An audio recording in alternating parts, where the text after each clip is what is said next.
اب افراد سے التماس ہے کہ ایک مرتبہ سورہ الحمد اور سورہ توحید کی تلاوت کر کے سید محمد سعید مرحوم ابن سید علی صغیر مرحوم کے نام ایصال فرما دیں۔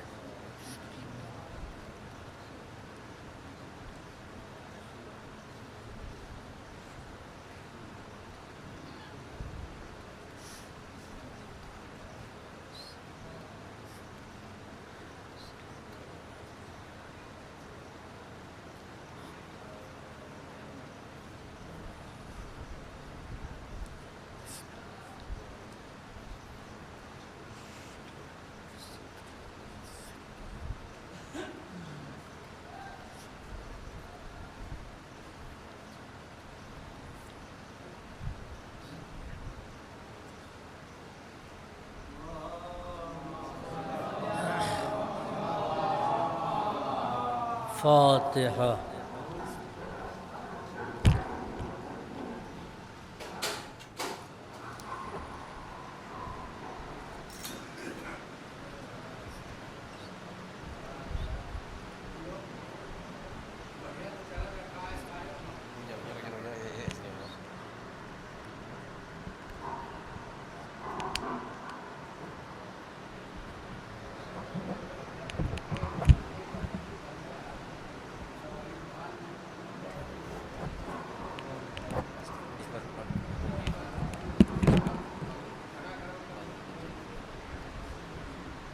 لا حول ولا قوة إلا بالله العلي العظيم۔ أعوذ بالله السميع العليم من الشيطان اللعين الرجيم۔ بسم الله الرحمن الرحيم۔ الحمد لله الذي هدانا لهذا وما كنا لنهتدي لولا أن هدانا الله لقد جاءت رسل ربنا بالحق الصلاة والسلام التحية والإكرام على صاحب الحوض الكوثر والخطبة والمنبر والركن والمشعر والوجه الأنور والخد الأقمر والجبين الأزهر والنسب الأطهر والحسب الأشهر صاحب الفضل والعطاء والجود والسخاء والنور والضياء العبد المؤيد والرسول المسدد مولانا أبي القاسم محمد وعلى عطرته الطاهرة وذريته النجباء السعداء لا سيما على بقية الله الأعظم في الأرضين۔ أما بعد فقد قال الإمام الصادق عليه السلام: إذا أراد الله العبد الخير قذف في قلبه حب الحسين وحب زيارته صلوات۔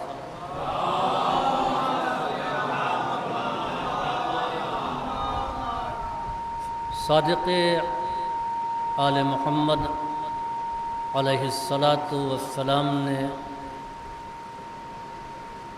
امام حسین علیہ السلام کی محبت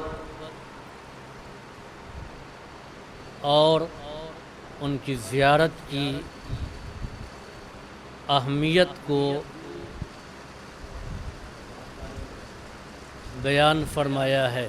صادق آل محمد امام جعفر صادق علیہ السلام کا ارشاد گرامی ہے کہ اذا اراد اللہ العبد الخیر، کہ اللہ جب کسی بندے سے خیر چاہتا ہے تو قذف فی قلبہ حب الحسین، تو اس کے دل میں امام مظلوم کی محبت کو انڈیل دیتا ہے، وحب زیارت، اور امام مظلوم کی زیارت کی تڑپ پیدا کر دیتا ہے۔ یہ دو چیزیں صاحبان ایمان کی سعادت کے لیے، ان کے سعید ہونے کے لیے کافی ہے کہ ان کے دل میں امام مظلوم کی محبت کی تڑپ پائی جاتی ہے۔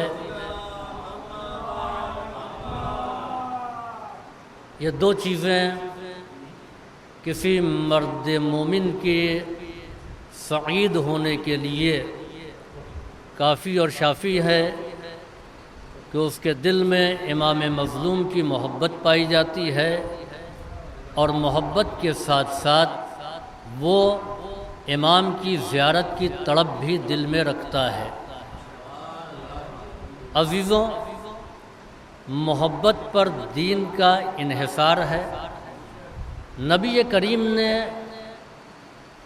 بے پناہ مشقت اور محنت کی تاکہ دین کو پہنچائیں۔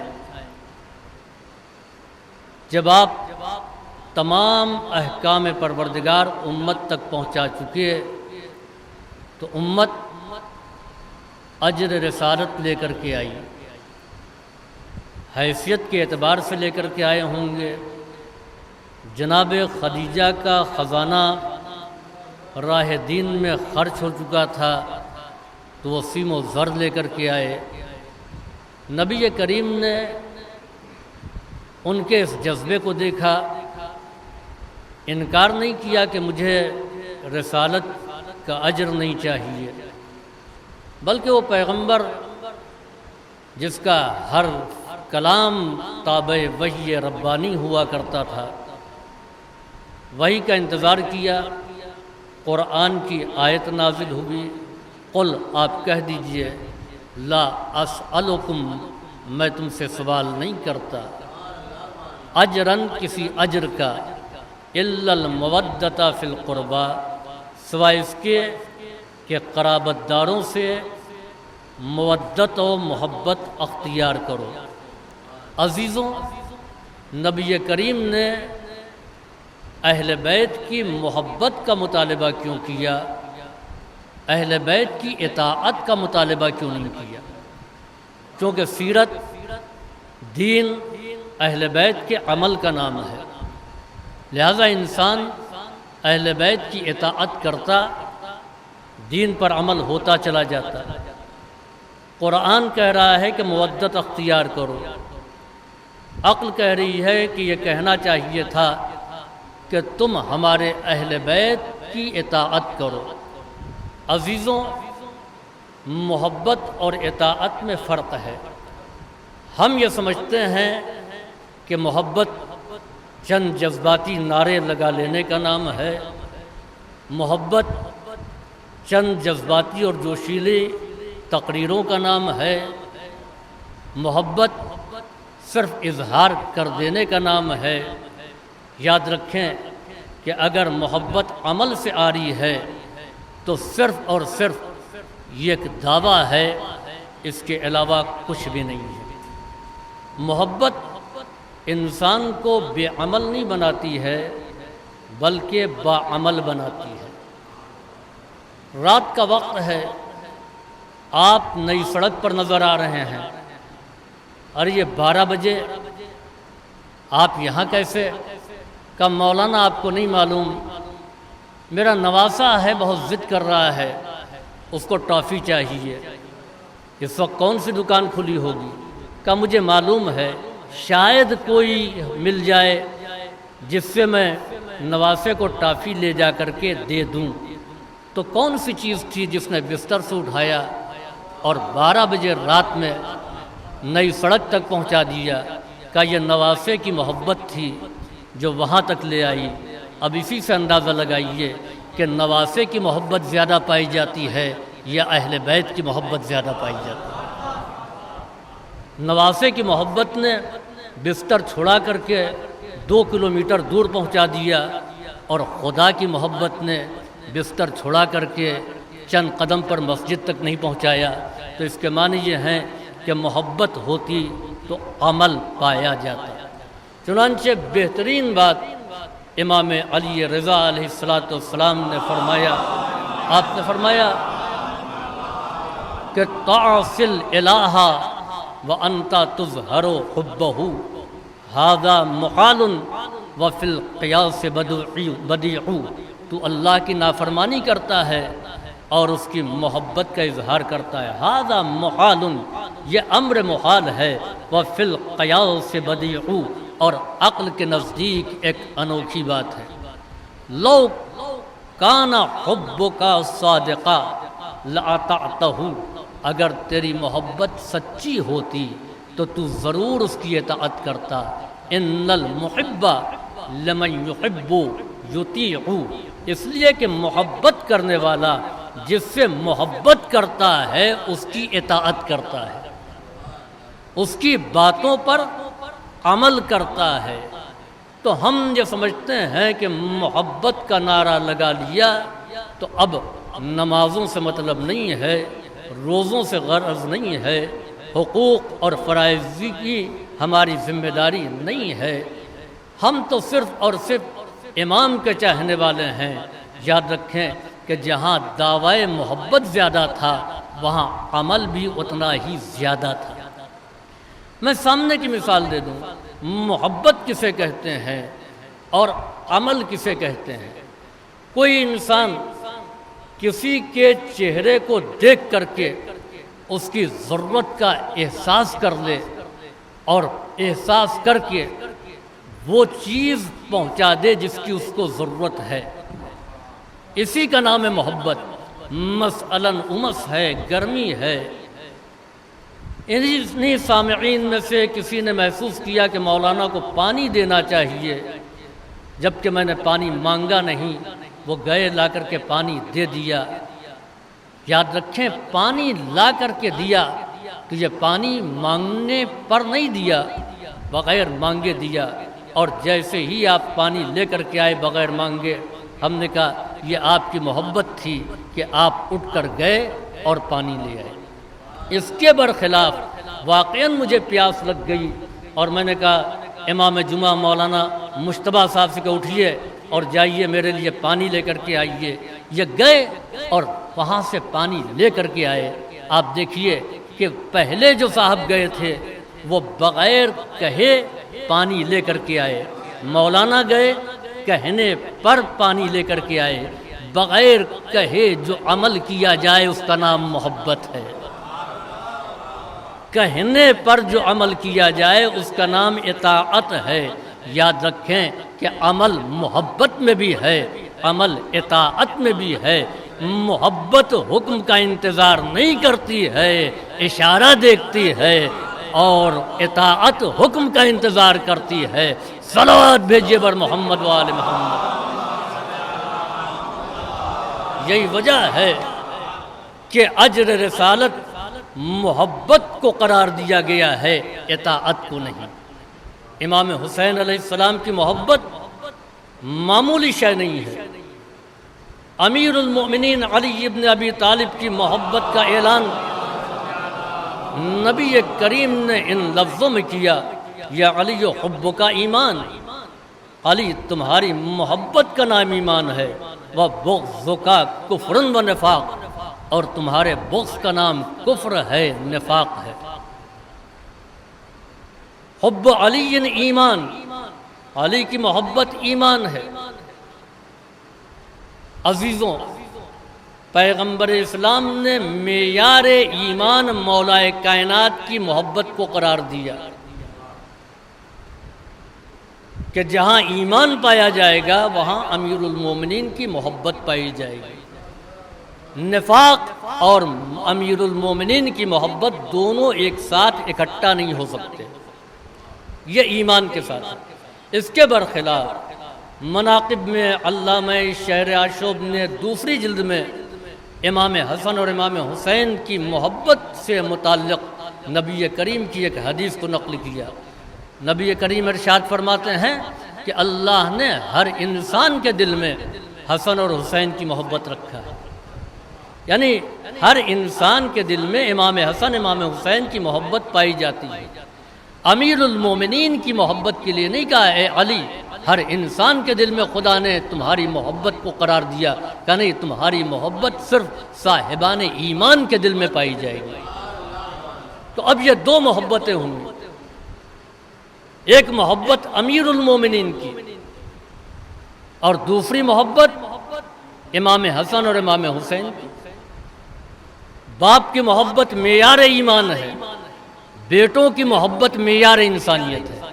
جہاں امیر المومنین کی محبت نہیں پائی جاتی وہاں ایمان نہیں پایا جاتا، اور جہاں امام حسن اور امام حسین کی محبت نہیں ہے وہاں انسانیت نہیں پائی جاتی۔ وہ لوگ انسان کہے جانے کے قابل ہی نہیں ہیں، انسان کہے جانے کے لائق نہیں ہیں۔ تو انسان کی سعادت کے لیے دو چیزیں ہیں، ایک محبت امام مظلوم، محبت اہل بیت، اور دوسرے زیارت امام مظلوم۔ خدا کا شکر ہے کہ جن کے ایصال ثواب کی مجلس ہے دونوں صفتیں ان میں پائی جاتی تھیں اور دونوں صفتوں سے وہ مزین تھے۔ زیارت امام حسین علیہ السلام کا ثواب یعنی تمام ائمہ کی زیارت اور تمام مشاہد مقدسہ کی زیارت ایک طرف ہے، اور امام حسین علیہ السلام کی زیارت کا ثواب ایک طرف ہے۔ چنانچہ ایک روایت ہے جس کی راویہ ام المومنین عائشہ ہیں، اور اس کو علماء اہل سنت نے بھی اپنی کتابوں میں جگہ دی ہے۔ امام حسین علیہ السلام آغوش مرسل اعظم میں تھے، پیغمبر اسلام والہانہ انداز میں محبت کا اظہار فرما رہے تھے، چنانچہ ان سے نہ دیکھا گیا آپ اس کو اتنا کیوں چاہتے ہیں، اور بھی بچے ہیں، کیا یہ آپ کے نزدیک تمام بچوں سے زیادہ محبوب؟ کہاں؟ کیوں؟ کہ اس لیے مجھے یہ فرزند عزیز ہے کہ جو میری ہی محنت کو نہیں بلکہ انبیاء ما سلف کی محنت کو بھی کربلا کے میدان میں بے مثال قربانی پیش کر کے یہ بچائے گا، یہ بچہ تحفظ عطا کرے گا، میرا یہ لال وارث انبیاء کہلائے گا۔ اور سنو، اس کی شہادت کے بعد جو بھی اس کی قبر کی زیارت کے لیے آئے گا تو پروردگار عالم اس کو ایک ایسے حج مقبول کا ثواب عطا کرے گا جو اس نے میرے ساتھ کیا ہو۔ ایک تو حج، دوسرے حج مقبول، اور تیسرے پیغمبر کے ساتھ۔ اچھا ماشاءاللہ اس فرش مجلس پر حاجی بھی ہوں گے، حج سے مشرف بھی ہوئے ہوں گے۔ جب انسان حج کے لیے جاتا ہے تو اس کی پہلی کوشش یہ ہوتی ہے کسی ایسے کا ساتھ مل جائے جس سے مناسک حج صحیح طریقے سے ادا ہو جائے، عالم، اور پھر عالم بھی ایسا کہ جو مسائل سے واقف ہو۔ یہ انسان کی فکر ہوتی ہے۔ میں حج پر تھا، 2 مرتبہ مشرف ہوا، کافی دور سے چلے آ رہے ہیں، 20 کلومیٹر 25 کلومیٹر کے فاصلے سے مسائل حج دریافت کرنے کے لیے، اس لیے کہ گورنمنٹ کے ذریعے سے گئے تھے، ہر جگہ عالم میسر نہیں، تو یہ پریشانی ہے۔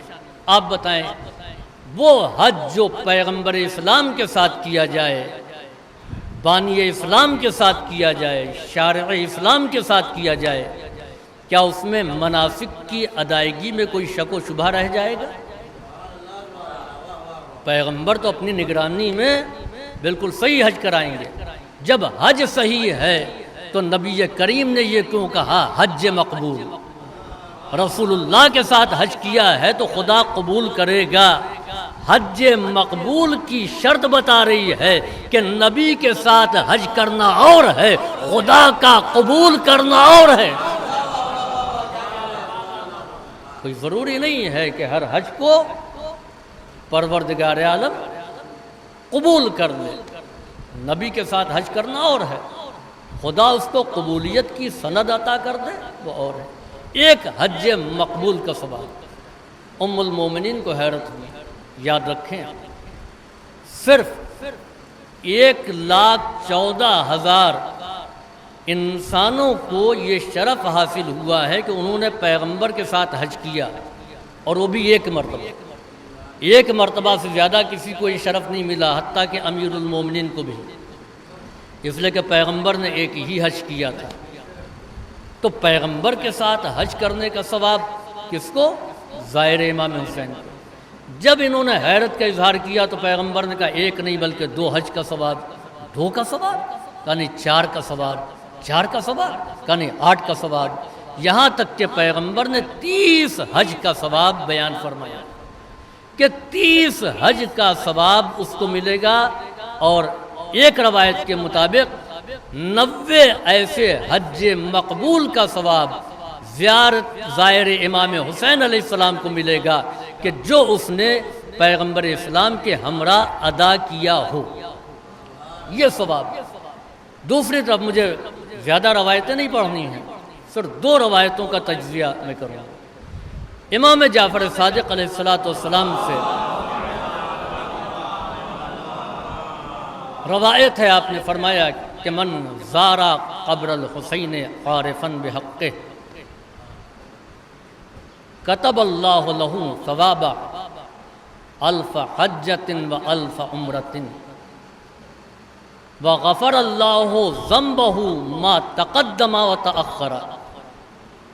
من زارا قبر الحسین عارفا بحقہ، جس نے امام مظلوم کی قبر کی زیارت کی ان کے حق کو پہچانتے ہوئے۔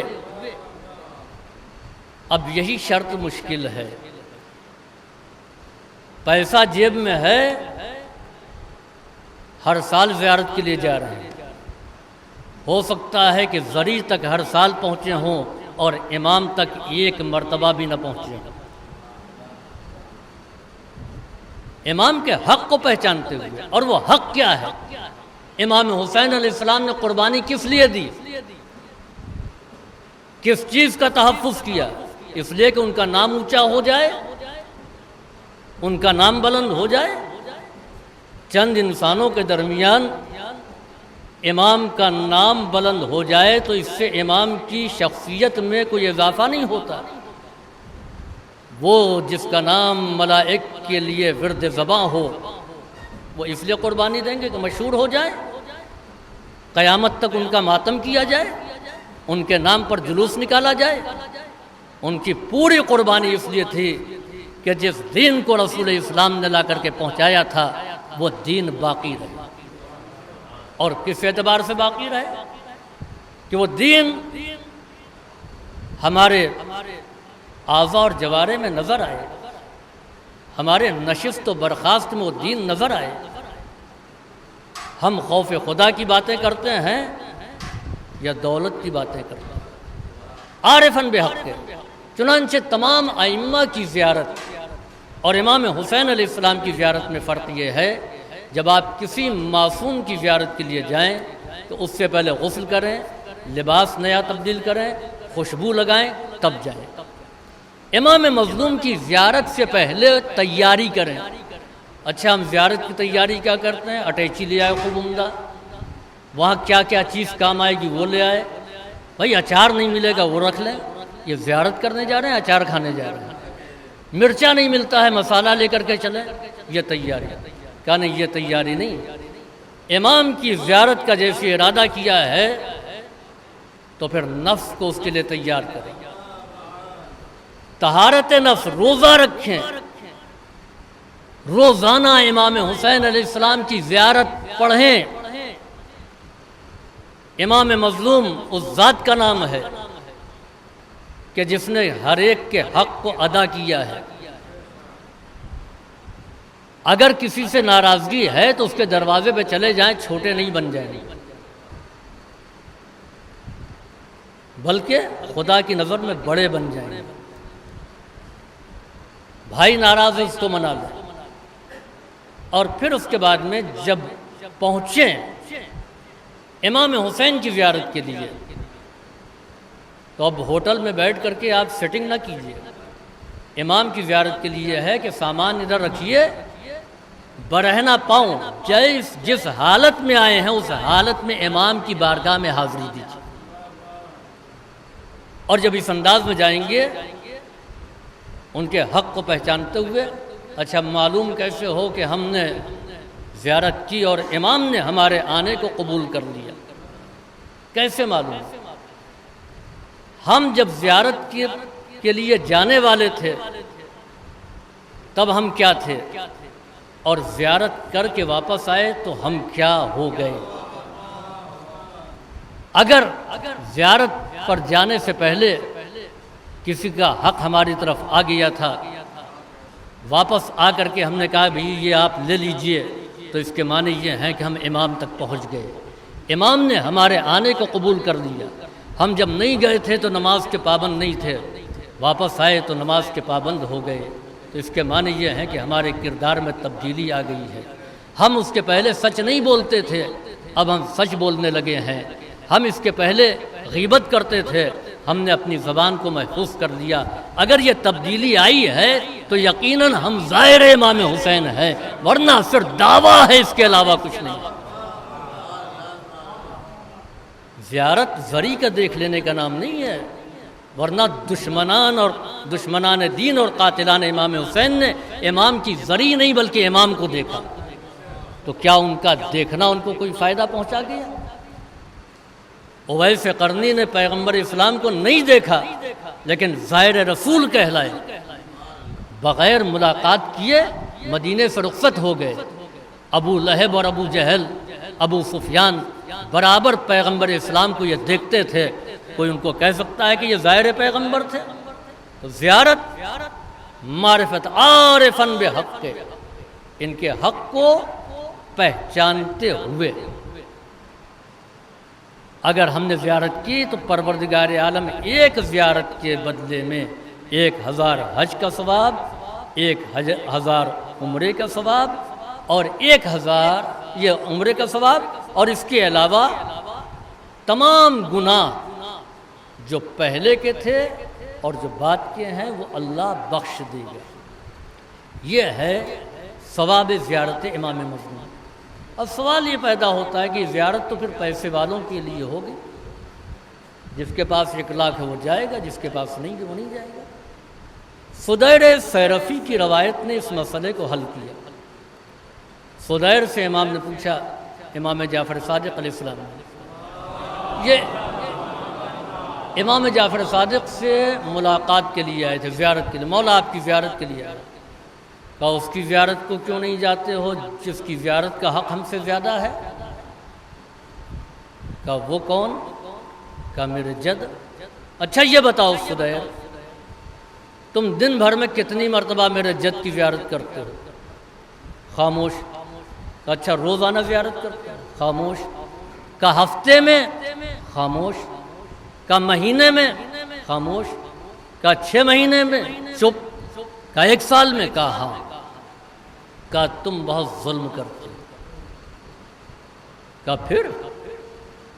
امام نے فرمایا کہ تم جمعے کے دن 5 مرتبہ اور روزانہ 1 مرتبہ زیارت کرو۔ کہا مولا میں دور رہتا ہوں، وہاں تک پہنچ نہیں سکتا ہوں، ممکن نہیں ہے، اہل و عیال کی ذمہ داری ہے۔ امام نے فرمایا میں یہ کہاں کہتا ہوں کہ تم کربلا جاؤ، جہاں پر ہو اپنے گھر کی چھت پر جاؤ، کربلا کا رخ کرو، صرف اتنا پڑھ لو السلام علیک یا ابا عبداللہ، السلام علیک یا ابن رسول اللہ، السلام علیک ورحمۃ اللہ وبرکاتہ۔ سب سے پہلی زیارت سرزمین کربلا پر جو امام حسین کی پڑھی گئی وہ یہی زیارت ہے جو امام زین العابدین علیہ السلام نے پڑھا تھا، پھوپھی اماں خیمے کا پردہ ہٹائیے اور آپ نے پہلی زیارت پڑھی۔ یہ ثواب ہے امام حسین علیہ السلام کی زیارت کا۔ اب سوال یہ پیدا ہوتا ہے کہ اتنا ثواب امام حسین علیہ السلام کی زیارت کا کیوں؟ چنانچہ غالباً علامہ حلی کا واقعہ ہے کہ جب انہوں نے کتاب المزار ترتیب دی اور امام حسین علیہ السلام کی زیارت کے ثواب کی روایتوں کو اکٹھا کیا تو انہوں نے دل میں سوچا کہ اتنا ثواب، بعض جگہ پر روایتیں ان کی سمجھ میں نہیں آئیں، ذہن میں یہ خیال آیا کاش وقت کے امام سے ملاقات ہو جاتی تو میں ان سے جا کر کے سوال کرتا، ان سے جا کر کے پوچھتا۔ عزیزوں، روایات معصومین کا سمجھنا آسان نہیں ہے، چنانچہ روایت میں ہے غالباً امام محمد باقر یا امام جعفر صادق علیہ السلام سے ہے، اور یہ خاص بات اس سلسلہ عصمت کے لیے ہے کہ امام نے فرمایا کہ اگر تم کو نہیں معلوم ہے کہ ہم میں سے کس کی حدیث ہے، لیکن یہ یقین ہے کہ ہم میں سے کسی ایک نے کہا ہے، تو تم جس کی طرف چاہو منسوب کر دو۔ یہ وہی ہوتا ہے جہاں علم برابر ہو، جہاں پر طہارت برابر ہو، منصب برابر ہو۔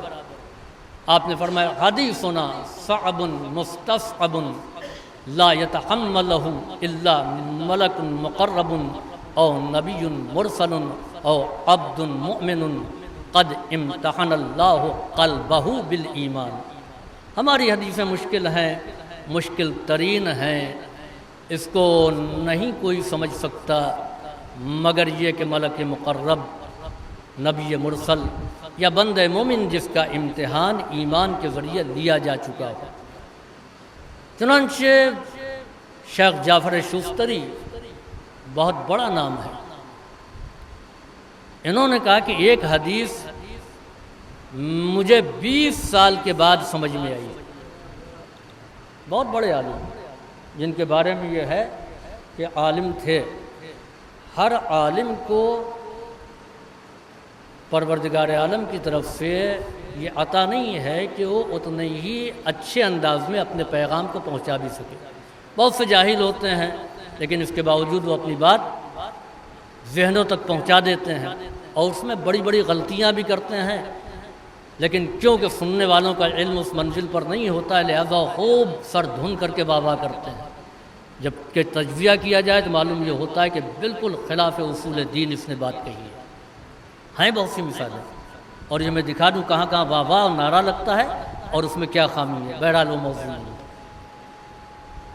ان کے پاس خطابت اچھی نہیں تھی اور ساتھ ساتھ حافظہ نہیں اچھا تھا، کتاب دیکھ کر کے مطالب بیان کرتے تھے۔ انہوں نے امام حسین سے توسل کیا، مولا آپ کی بارگاہ میں توسل کر رہا ہوں کہ مجھے آپ جو ہیں اتنی صلاحیت عطا کر دیں کہ میرا ذہن ان نکات تک پہنچ جائے جہاں تک دوسروں کا ذہن نہ پہنچا ہو۔ چنانچہ یہ خواب دیکھتے ہیں کہ خیمہ لگا ہوا ہے، کربلا ہے، اور یہ اس خیمے میں داخل ہوئے تو امام حسین علیہ السلام اور حبیب ابن مظاہر بیٹھے ہوئے ہیں۔ سلام کیا، امام نے جواب سلام دیا اور پھر کہا حبیب شیخ کے لیے کچھ ضیافت کا انتظام کرو۔ جناب حبیب نے کہا یہاں پر کچھ نہیں ہے ریت کے علاوہ، کہا وہی لے آؤ۔ جناب حبیب نے ایک کاسے میں، ایک پیالے میں ریت کو بھرا اور شیخ کے سامنے رکھ دیا۔ شیخ نے کہا، امام نے مجھے دیکھا اور کہا کھاؤ۔ اب آپ دیکھیں یہی معرفت ہے، ہم ہوتے مولا آپ جنت کے سردار ہیں، وہاں سے کچھ منگا دیجئے، یہ ریت کچھ کھانے کی چیز ہے؟ لیکن شیخ جانتے ہیں کہ امام نے حکم دیا ہے، تعمیل واجب ہے، امام اگر کہیں تو وہاں سوال نہیں کیا جائے گا۔ شیخ کہتے ہیں کہ میں نے جب اس کو کھایا تو وہ لذیذ ستو میں ریت بدل گئی اور ایسا خوشبودار ستو میں نے پوری زندگی میں کبھی نہیں کھایا، اور میری آنکھ کھل گئی۔ اس کے بعد کہنے لگے کہ ایسے ایسے انکشافات ہوئے میرا حافظہ قوی ہو گیا، میری زبان کی لکنت ختم ہو گئی، میرے بیان کو لوگ دلچسپی سے سننے لگے۔ تو یہ شیخ جعفر شفقی تھی۔ وہ کہتے ہیں کہ ایک حدیث 20 سال کے بعد سمجھ میں آئی، اور وہ حدیث کیا؟ امام زین العابدین علیہ السلام نے فرمایا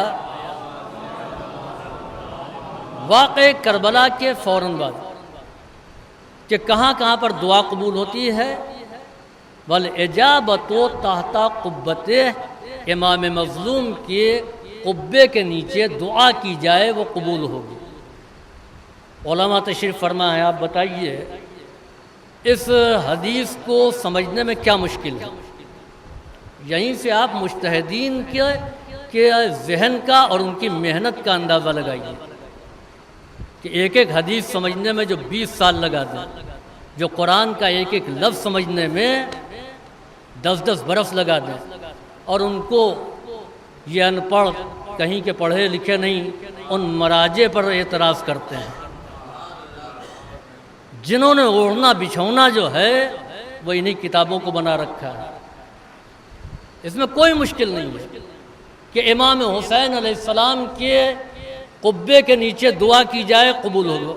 الاجابت، قبولیت، تحت قبتہ ہی، امام کے قبے کے نیچے، قبہ یعنی گنبد۔ کیوں یہ روایت سمجھ میں نہیں؟ ظاہر صاحب، علی حسین صاحب، مجتبیٰ صاحب، ایاز صاحب، آپ کے سمجھ میں آئی؟ آپ جب سمجھ رہے ہیں تو وہ کیوں نہیں سمجھے؟ وجہ یہ ہے، وہ کہتے ہیں کہ جس وقت امام نے ارشاد فرمایا تھا اس وقت وہاں پر کوئی گنبد نہیں بنا تھا۔ جب بنا نہیں تھا تو امام نے کیسے کہہ دیا؟ گنبد کی تعمیر تو اس کے بہت بعد میں ہوئی ہے، لہذا ہو سکتا ہے کہ راوی سے اشتباہ ہوا ہو، بعد میں کسی نے کہا ہو۔ امام زین العابدین سے روایت نہیں ہے کہ 20 سال کے بعد نبی کریم کی ایک روایت میری نظر سے گزری۔ نبی کریم نے ارشاد فرمایا کہ جس دن میرا فرزند شہید کیا جائے گا، جس جگہ پر شہید کیا جائے گا، وہیں پر پروردگار ایک نور کے قبے کو تعمیر کر دے گا۔ کہ تب میرے سمجھ میں آیا، میں سمجھ رہا تھا کہ پتھر کا قبہ، اینٹوں کا بنایا ہوا گنبد، اس سے مراد ہے گنبد نور، نور کا بنایا ہوا گنبد، قبہ نور۔ عزیزو یاد رکھیں کہ ظالم حکومتوں کے ہاتھ مٹی کے پتھر کے بنائے ہوئے گنبد اور قبے کو توڑ سکتے ہیں مگر قبہ نور تک نہیں پہنچ سکتے۔ آج بقی کی نورانیت بتا رہی ہے کہ پتھر کے قبے تو ٹوٹ گئے ہیں مگر قبہ نور قائم ہے۔ صلوات بھیجیے بر محمد و آل محمد۔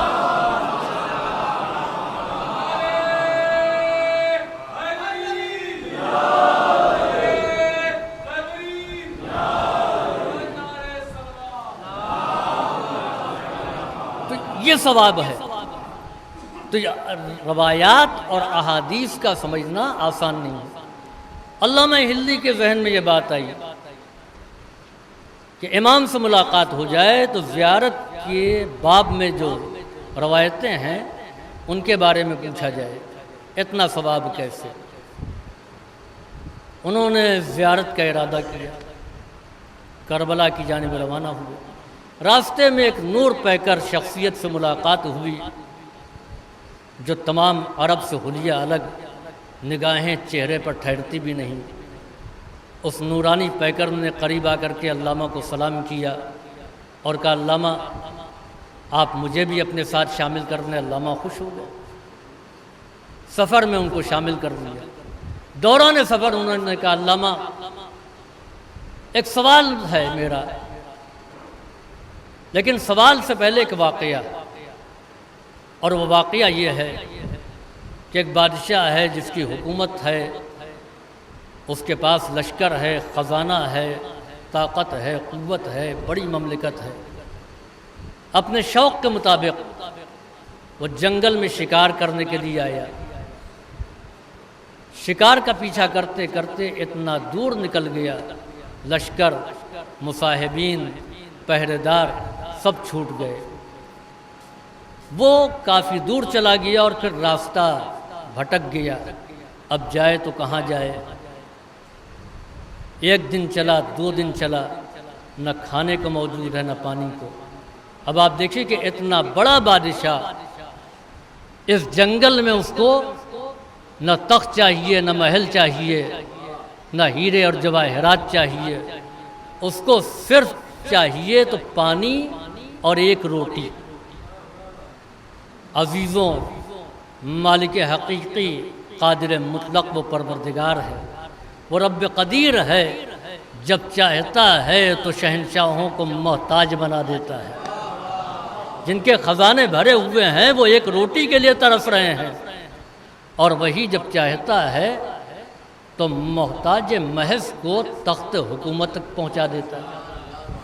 کیا بہترین بات جناب یوسف نے کہا، جب بھائی پھٹے حال آئے، کپڑا درست نہیں، پریشان، بال بکھرے ہوئے، آنکھیں دھسی ہوئی، معلوم ہو رہا کئی وقت سے کھانا نہیں کھایا، امیر ہماری مدد کیجیے، ہم مستحق ہیں، ہم پریشان حال ہیں، کھانا نہیں ہے۔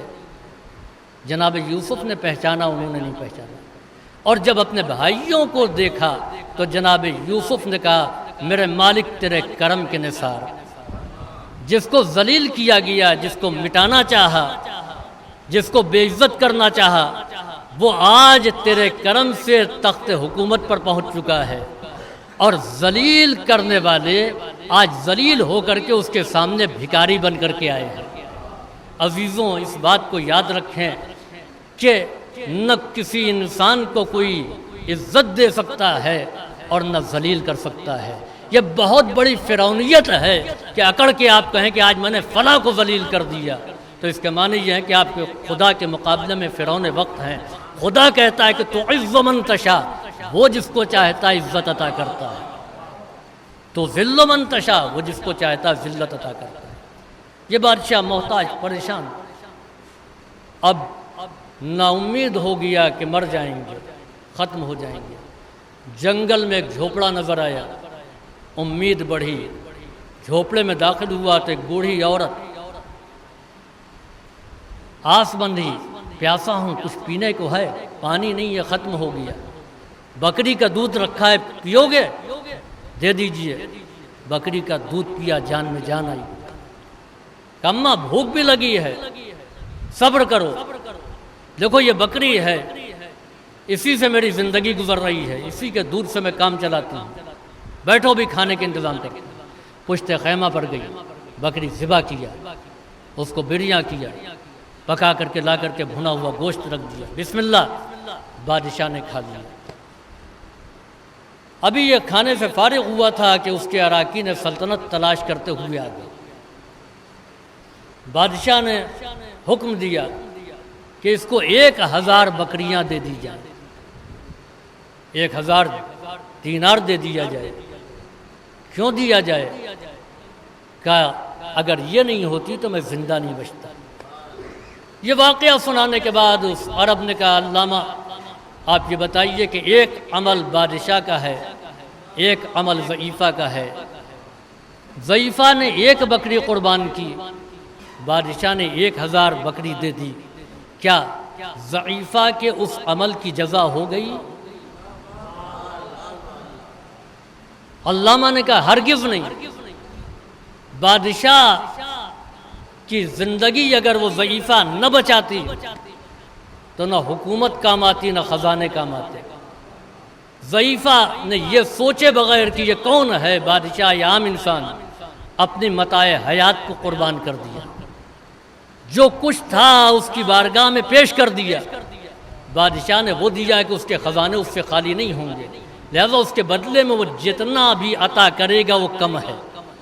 جیسے انہوں نے کہا کہ بادشاہ جتنا بھی دے گا وہ کم ہے، فوراً اس عرب نے کہا، علامہ یہ بات آپ کے سمجھ میں آ گئی تو اجر ثواب زیارت امام حسین کیوں نہیں سمجھ میں آ رہا ہے؟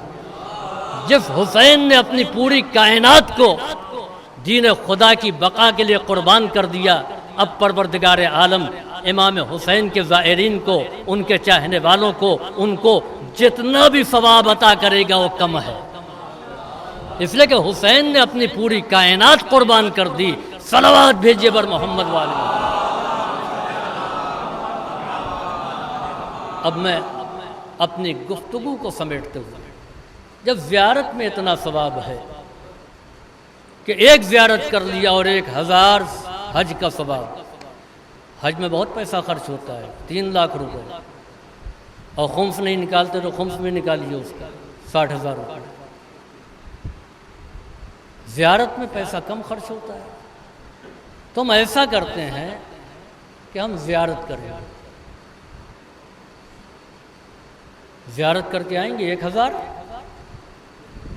ثواب مل جائے گا حج کا، محفوظ کر لیا۔ عزیزوں، یہیں پر میں روک کر کے ایک بات اور عرض کروں، زیارت واجب تو نہیں ہے نا؟ زیارت کیے بغیر بہت سے لوگ اس دنیا سے چلے جاتے ہیں، تو کیا گنہگار ہوتے ہیں؟ نہیں ہوتے، واجب نہیں ہے۔ کسی نے نہیں کیا ہے تو اجر و ثواب سے محروم ہے، گنہگار نہیں ہے۔ واجب چھوڑا ہے تو گنہگار۔ واجب کا ثواب اتنا کم کیوں ہے اور مستحب کا ثواب اتنا زیادہ کیوں ہے؟ عزیزوں، یہ دین کا اصول ہے، سامنے کی چیز ہے۔ آپ روزانہ ایک دوسرے کو سلام کرتے ہیں، مولانا سلام، چچا سلام، تو سلام کرنے کا ثواب کتنا ہے؟ 99۔ جواب دینے کا ایک ہے نا۔ سلام کرنا واجب ہے، اگر ہم نے سلام نہیں کیا تو گنہگار نہیں ہے، تو سلام کرنا کیا ہے؟ مستحب، جواب دینا واجب۔ اور یہ واجب اور مستحب سلام علیکم میں ہے، آداب عرض میں نہیں ہے۔ یہ آداب لکھنؤ کے نوابوں کا نکالا ہوا، دیکھیے پڑھے لکھے تھے، زمیندار حضرات پڑھے لکھے تھے۔ اگر اس نے سلام کیا تو جواب دینا واجب ہے، نہیں دیں گے گنہگار، تو برابر کے ہو جائیں گے نا۔ اس لیے سمجھایا گیا کہ دیکھو تم کو آداب کرنا چاہیے۔ اب جو آداب کیا تو اس کا جواب واجب نہیں، گردن ہلا دیا، تو یہ آداب سماجی تو ہے، اسلامی نہیں ہے۔ اچھا، منہ پھلائے ہوئے ہیں، مولانا بڑے بدتمیز لڑکے ہیں، کیا ہوا؟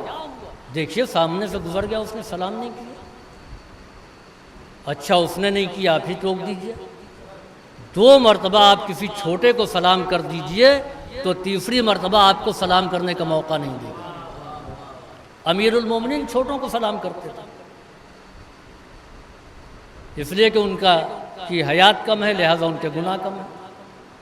تو چھوٹا بڑا نہیں، جس نے پہلے سلام کر دیا اس کو 99 مل گیا، چاہے چھوٹا سلام کرے چاہے بڑا۔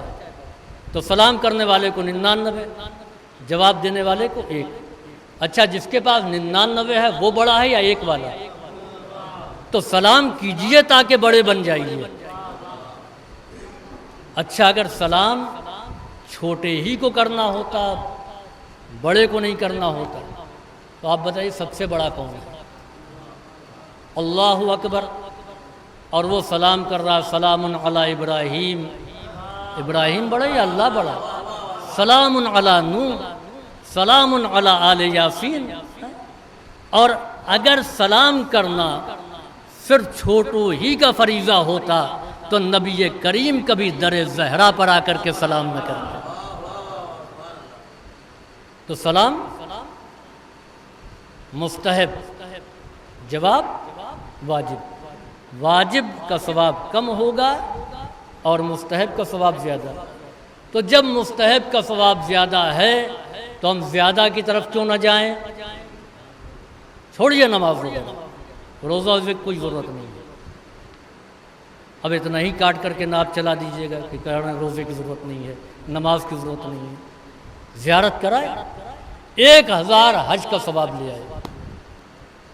جتنے ملنے والے آئے، خاندان والے، رشتہ دار والے، 1 حج آپ کو بھی، بھائی جان 1 حج لے لیجئے، 1000 حج لے کر کے آئے، زیارت کر کے آئے، بانٹ دیا۔ اب کسی کو حج کی ضرورت نہیں ہے۔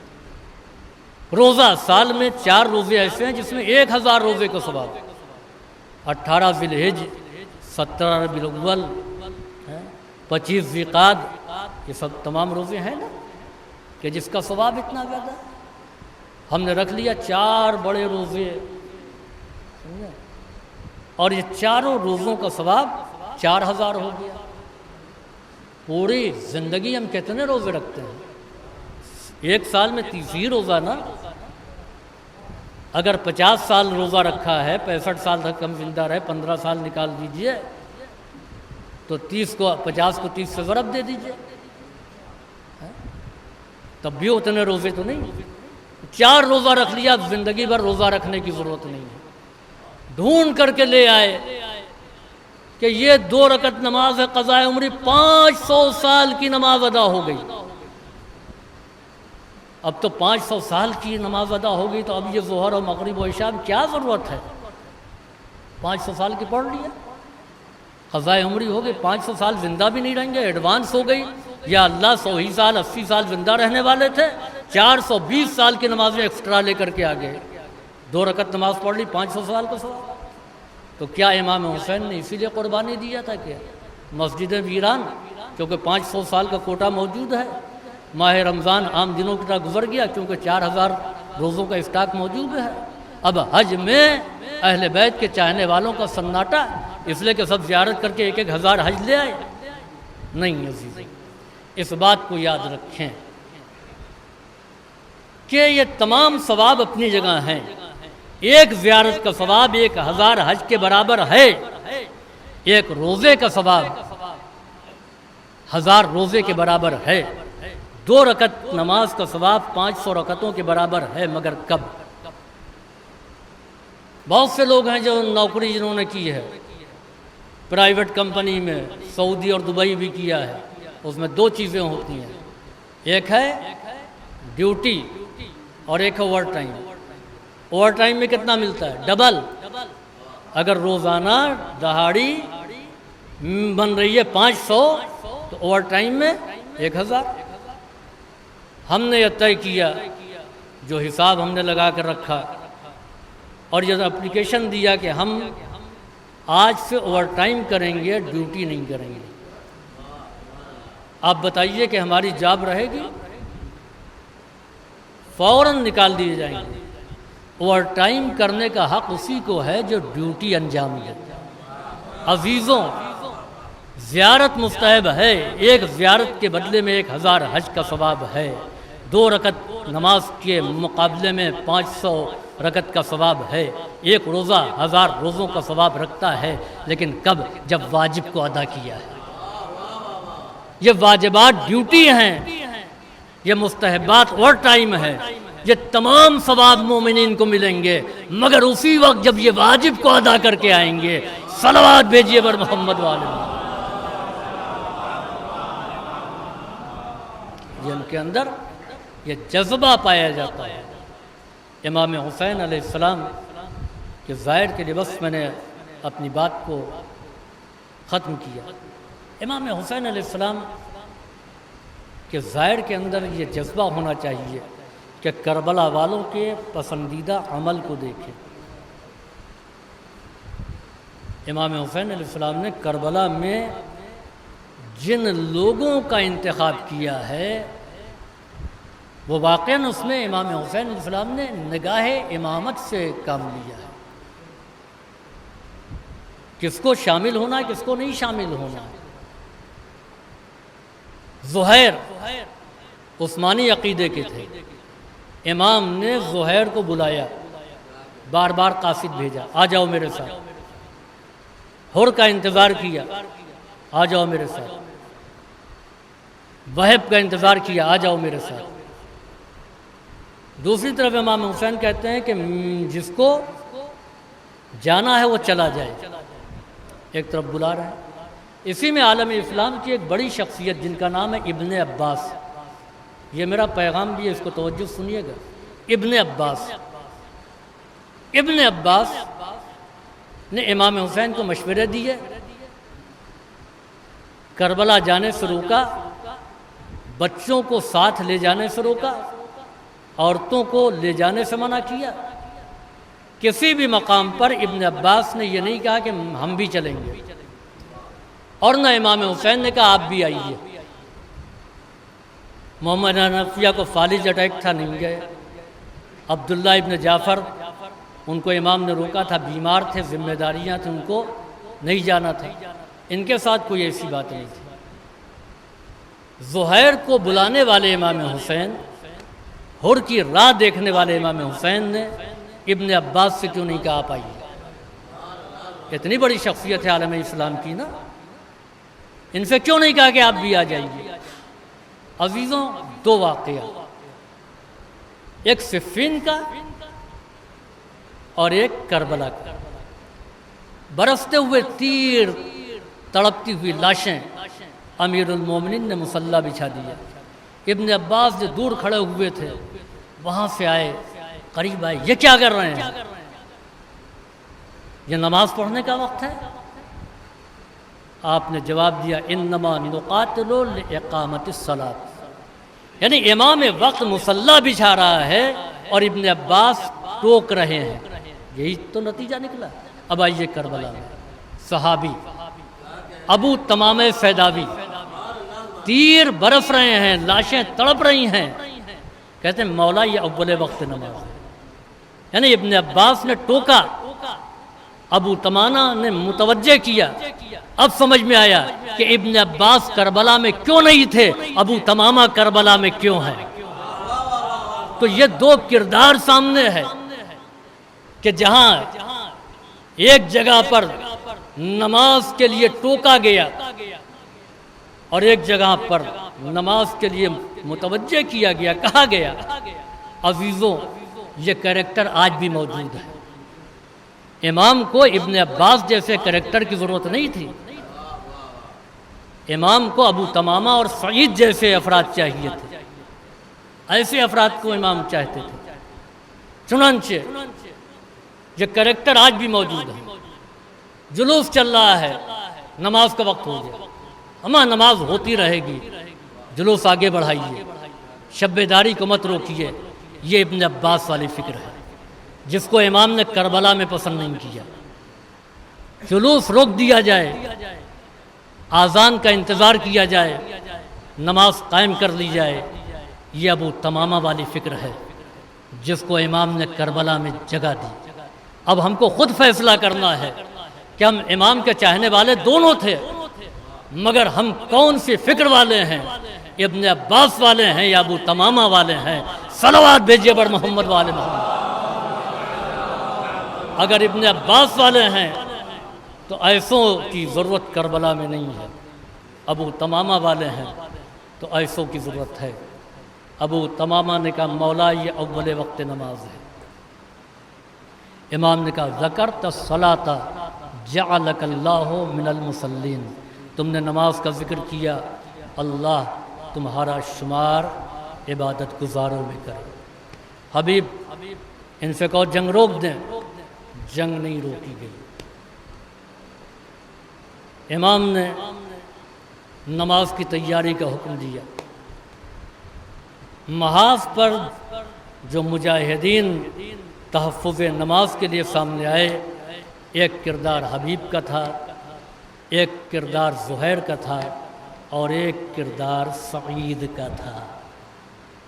سعید یعنی مات سعیدہ و عاش سعیدہ، وہ سعید جس نے امام کی نماز کا تحفظ کیا۔ تیر برس رہے ہیں، یہ دونوں امام کے چاہنے والے امام کے سینہ سپر ہو گئے۔ سعید کی عمر سب سے زیادہ تھی، سعید 90 برس کے تھے۔ جب تک سعید زندہ رہے کوئی تیر امام کے مصلی تک نہیں آئی، کوئی تیر نمازیوں تک نہیں پہنچا، سپر سے روکا،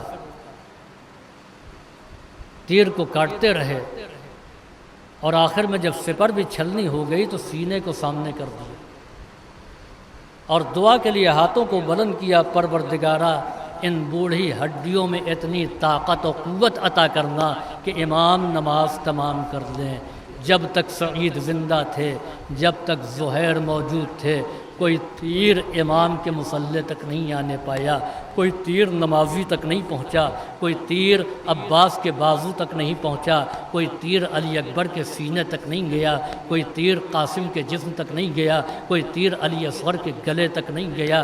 ادھر امام نے کہا السلام علیکم ورحمۃ اللہ وبرکاتہ، بوڑھا سعید سنبھل نہ سکا، ابھی تک ایمانی قوت کے ساتھ جو کھڑا ہوا تھا، تیر پیوست تھے، لہو بہہ رہا تھا، زمین کربلا خون سے لالا زار بنی ہوئی تھی، زمین پر اس انداز میں گرے کہ امام تیزی کے ساتھ دوڑتے ہوئے گئے کہ سنبھال لے، سعید گر رہے تھے، امام سنبھال رہے تھے۔ میں کہوں گا مولا گرتے ہوئے سعید کو آپ نے سنبھال لیا، کربلا کے کچھ شہید اور ہیں جو زمین پر اس انداز میں آئے ہیں کہ کوئی سنبھالنے والا نہیں۔ ایک تو علمدار لشکر حسینی کے بازو قطع ہو گئے، سر پر گرز آہنی لگا، منہ کے بل زمین پر آئے، جن کا مرثیہ اس انداز میں پڑھا گیا کہ ہر گرنے والا اپنے ہاتھوں کا سہارا لیتا ہے۔ ارے جس کے ہاتھ قلم کر دیے گئے ہوں وہ کس چیز کا سہارا لے؟ دوسرے امام مظلوم، خود امام کو کوئی سنبھالنے والا نہیں تھا، ہاں نیزوں نے سنبھالا تھا، تیروں نے سنبھالا تھا، سعید کو سنبھالا۔ امام نے زانو پر سر کو رکھا، عجب فقرہ کہا سعید نے، حل وفیت یا سیدی، اے میرے سید و سردار، کیا میں نے اپنے فریضے کو ادا کر دیا؟ امام نے ایک جملہ کہا، انت امامی فی الجنہ یا سعید، اے سعید تم جنت میں میرے آگے آگے جاؤ گے۔ ارباب ازا میں نے خود تو نہیں دیکھا ہے لیکن بعض ذاکرین سے سنا ہے کہ سعید کی آنکھوں پر اندھیرا چھا رہا تھا، موت کا پسینہ آ رہا تھا۔ یہ وہ وقت ہے کہ جب انسان عالم مادیت سے ہٹ کر کے عالم معنی میں پہنچ جاتا ہے اور پھر عالم برزخ کی صورتیں نظر آتی ہیں۔ سعید کہتا ہے مولا کوئی میرے سرہانے آ گیا ہے۔ امام کہتے ہیں سعید سلام کرو، یہ میرے نانا رسول خدا ہیں جو تیرے استقبال کے لیے آئے ہیں۔ سعید کہتا مولا کوئی میرے سامنے کھڑا ہے۔ امام فرماتے ہیں سعید سلام کرو، یہ میرے بابا علی مرتضیٰ ہیں۔ سعید کہتا ہے مولا کوئی میرے داہنی جانب آ گیا ہے۔ امام کہتے ہیں سلام کرو، یہ میرے بھائی حسن مجتبیٰ ہیں۔ سعید کہتا ہے مولا کوئی معظمہ ہے، کوئی خاتون ہے نقاب پوش۔ اے سعید یہ ادب کا مقام ہے، پاؤں سمیٹ لے، یہ میری ماں فاطمہ زہرا ہے جو ہر شہید کے پاس آتی ہے۔ میں کہوں گا مولا سعید کا سر آپ کے زانو پر، سعید کے سرہانے رسول خدا، سعید کے پیت جانے علی مرتضیٰ، سعید کی داہنی جانب حسن مجتبیٰ، ارے سعید کی بائیں جانب فاطمہ زہرا۔ جب آپ زمین پر آئے تو کون تھا؟ ارباب ازا امام کے گھر کا تو کوئی نہ تھا، بہن دور ٹیلے پر دیکھ رہی تھی منظر۔ عالم ارواح سے رسول خدا بھی موجود تھے، علی مرتضیٰ بھی موجود تھے، فاطمہ زہرا بھی موجود تھے۔ روایت کہتی ہے کہ ماں نے آغوش وا کر دیا، اے میرے لال میری آغوش میں آ جا۔ فاطمہ نے اپنے گلے کو حسین کے گلے پر رکھ دیا۔ شمر کہتا ہے کہ کوئی میرا خنجر الٹ دے رہا تھا، آواز رسول گونجی، اے علی فاطمہ کو سہارا دو تاکہ حسین اپنے امتحان کو دے سکیں۔ امیر المومنین آگے بڑھے، اے بی بی اپنے آپ کو سنبھالیے۔ فاطمہ زہرا کو سہارا دیا، شمر کا خنجر چلنے لگا، ماں تڑپ گئی، اے میرے لال کیا چکیاں پیس پیس کر کے تجھ کو اسی دن کے لیے پالا تھا کہ تو پیاسا ذبح کر دیا جائے۔ سیعلم الذین ظلموا ای منقلب ینقلبون الا لعنۃ اللہ علی القوم الظالمین۔ ربنا تقبل منا انك انت السميع العليم اللهم افعل بنا ما انت اهله ولا تفعل بنا ما نحن اهله بجاه محمد وآلہ الطاہرین۔ اب حضرات سے التماس ہے کہ ایک مرتبہ سورہ الحمد اور سورہ توحید کی تلاوت کر کے مرحوم محمد سعید ابن علی صغیر مرحوم کے نام سے